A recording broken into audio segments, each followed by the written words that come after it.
Hey watch lovers, Brad from Brent Miller Jewelers.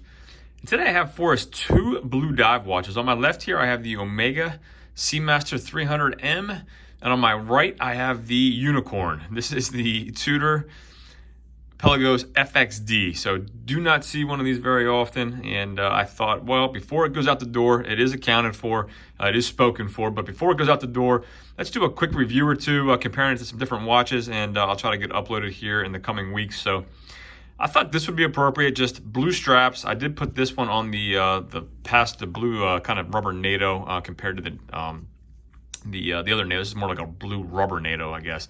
So I did put it on this strap just because I thought it kind of resembled the Omega here a little bit more. But really overall, just wanted to put them side by side. Blue dive watches. Obviously, there is some differences and some similarities. You have the no date versus your date here at 6 o'clock on the Omega.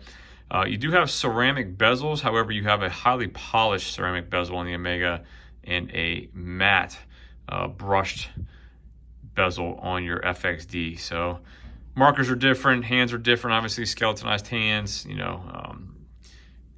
But regardless, I wanted to put them side by side. I'll throw them both on wrist, give you a lume shot, and really just ask you if you have a preference. Is there one you like more than the other? I will list all of the case dimensions on both of these in the description. So if you're used to the videos, you know you can find it in the description.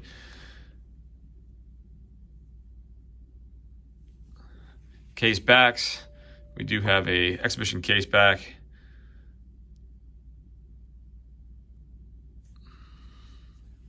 On your Omega model here. Solid case back on the Tudor with your Marine Nationale. This is the 2022, so you can see the MN22 right there. So let's take a listen to bezel action. You do have a bi-directional bezel on your Tudor, 120 click.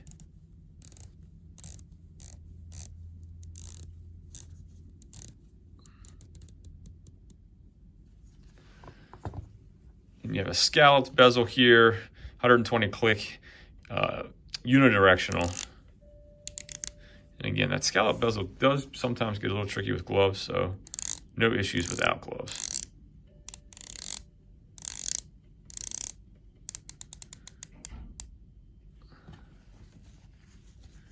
So let me throw these both on wrist. Again, I have a 6 3/4 inch wrist. Lug to lug is going to be similar. Again, I'll list that in the description. From memory, it's right around 50 millimeters here on the Omega.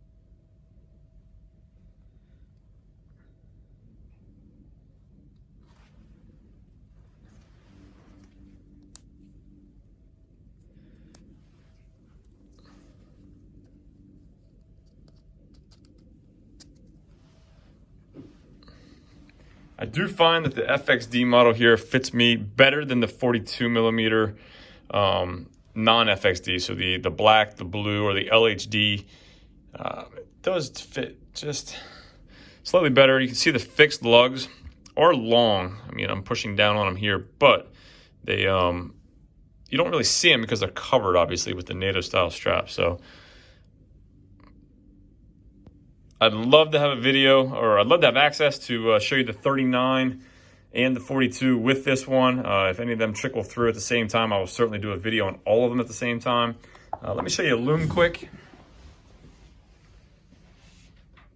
I did hit both of these with my ring light for about 5 to 10 seconds prior to putting them on video here. So I have a low lit room, Omega on my left, Tudor on my right. I do love seeing that bezel loomed up. So again, thanks for viewing. If there's anything I can do for you, questions at all, please email me, brad@brentlmiller.com, and we'll see you in the next video.